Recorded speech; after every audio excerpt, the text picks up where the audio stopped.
This is it. Where is it? No, not that. Yes. The Sharuna's day.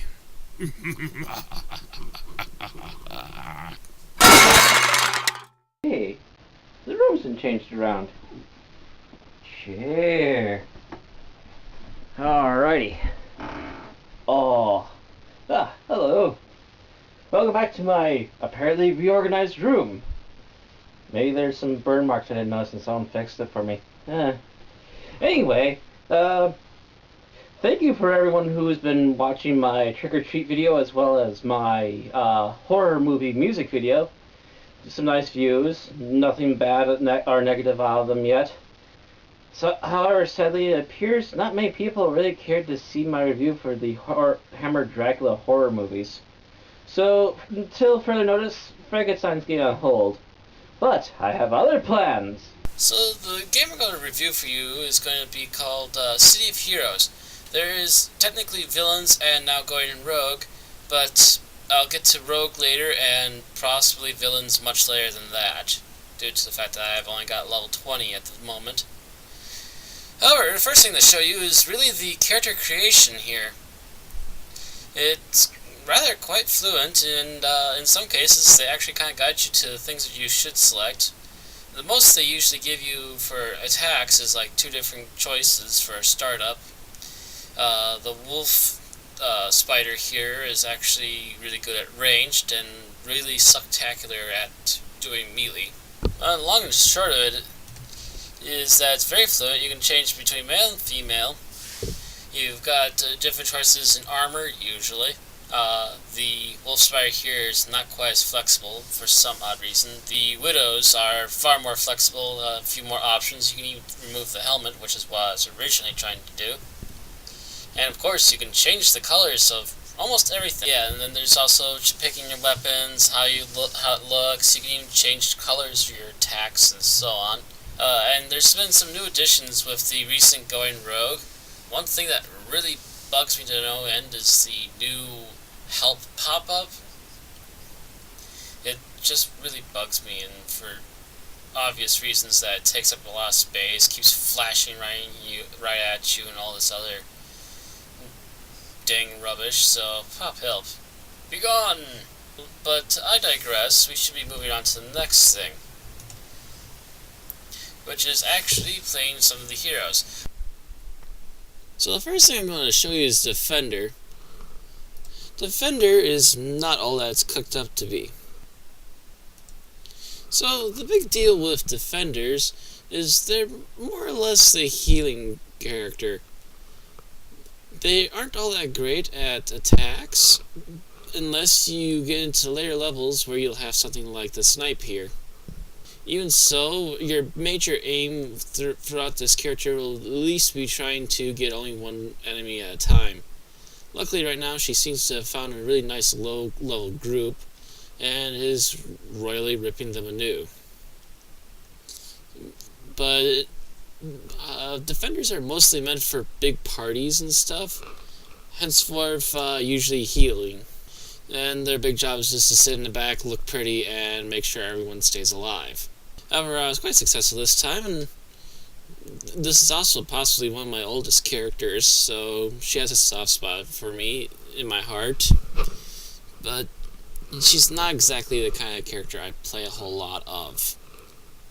So, next one we're going to show you, I should actually probably show you a tank. Gotta just find the right one here. Actually, how about I show you me? Yep, that's as close as I can get to me in this game. Tankers are still not the strongest fighters, shall we say. However, they are meant to go out there and take the beating before everyone else does, so that way the rest of the team can survive what's coming at them.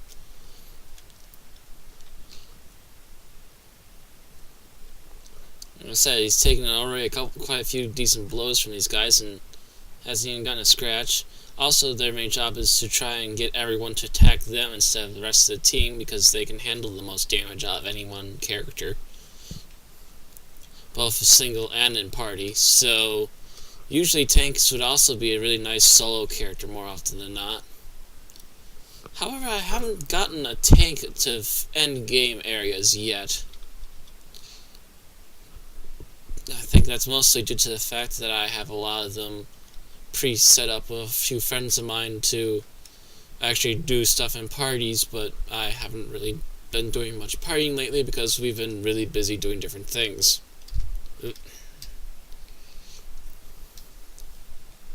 But I digress. It's a really good class, decent for soloing, and it's a definite need for a party.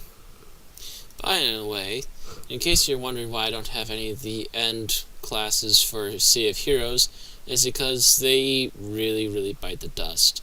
There are just so many complications and problems with them that they're not worth playing. And there are at least 3 to 4 other classes far easier and far nicer to play in Sea of Heroes than the final classes that you unlock at level 50. Although I believe now the limit is 20, 25, something like that. Anyway, that's a defender and a tank, so I think the next step would be showing you a blaster. Little Hanoki here shall suffice.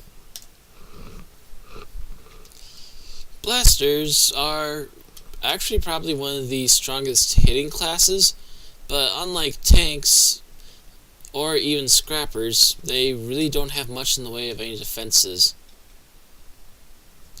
Essentially, the only stuff she's got is like little minor things like this ability right here, which essentially does some little bit of defensing, and this attack right there. And quite frankly, I'm already pretty much an attack class, so why extra attacks? I don't know.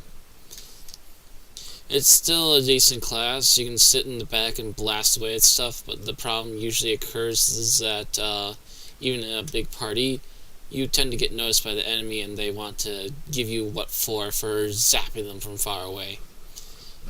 All around, not horrible, but it gets difficult at points. You definitely need a party at some areas.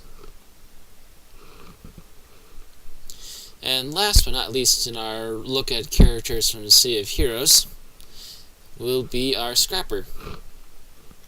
I'd like to also add the fact that there is another class called Controller. However, it's just about the same thing as a blaster, only they get specific different kinds of abilities. Mostly like elemental gravity control and things like that. And I think they usually have like a lot of holds and stuff, whereas the blasters get a lot of attacks or defenses, even though the defenses are still really weak. But I digress. Our last character here to check out is another one of my slightly older tunes, named Geek.Bot, after the mascot at the convention I help at. Geek.Bot here is actually a level 50. He is at endgame, and is currently working on trying to get the money he needs to progress further and become the pinnacle of badassery that he should be. Let's see what a level 50 does to 24s. Boom! Scrappers are essentially tankers, only the roles are reversed. Instead of being the guy who leaps in first and hardly takes any damage, he's the one that leaps in second and does the most damage out of anyone, while the tank holds all these enemies back from blasting you away. And your job is essentially help the tank to keep these guys down. And quite frankly, scrappers can be interchanged quite easily with blasters. It's just mostly a preference of range. But it's usually easier to protect a scrapper than it is a blaster, because the blaster won't be right up where the scrapper should be. And just to show off a little bit, Halloween costume! Doesn't that just look lovely?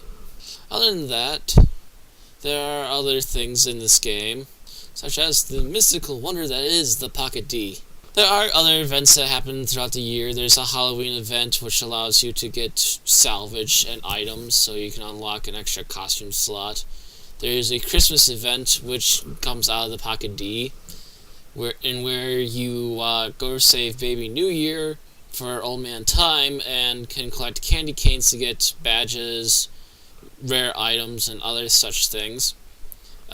Other than that, another event that happens here in the Pocket D is the Valentine's Day event. I believe it goes on for something like about a week or two.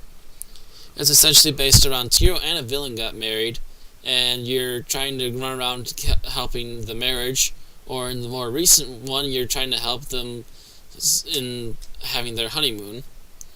This here's the tiki room, lots of lag here.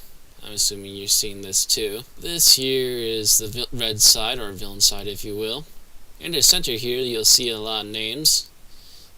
This is the dance floor, and there's in fact a live online radio station called The Cape at www.thecaperadio.com, where they play constant music 24/7 and have actual live in-game DJs that will take requests and stuff. Rather nice little system. I've spent many a very bored afternoon or evening just kicking back over here and dancing around with the rest of them. Over here is Blue's side, of course, and apparently at some point they're planning to make a direct portal into the Going Rogues area. But that's about all I can really show you. In the fact of stories, there's not much I can really say. I did follow a storyline up to about level 20, helping with find out the background origins of the group Lost and their connections to the Richti, and also helping to find a cure for it. Right around then, I stopped really following the story and just trying to grinded Geek.Bot here up to level 50 as hard and as fast as I could, because I just wanted a level 50. I just wanted to reach endgame and see what it was like, and I have to say it's not that all exuberant, but it's nice to have something that kicks ass when your friends need some help kicking some ass. Other than that, not a horrible game, and quite enjoyable so far. So yeah, as you can see, not a horrible game. Still interesting, and I plan to eventually read through the entire story. Oh, hi Mikey. But I digress. Carry on to the next. I'm not sure what I'm going to do next, but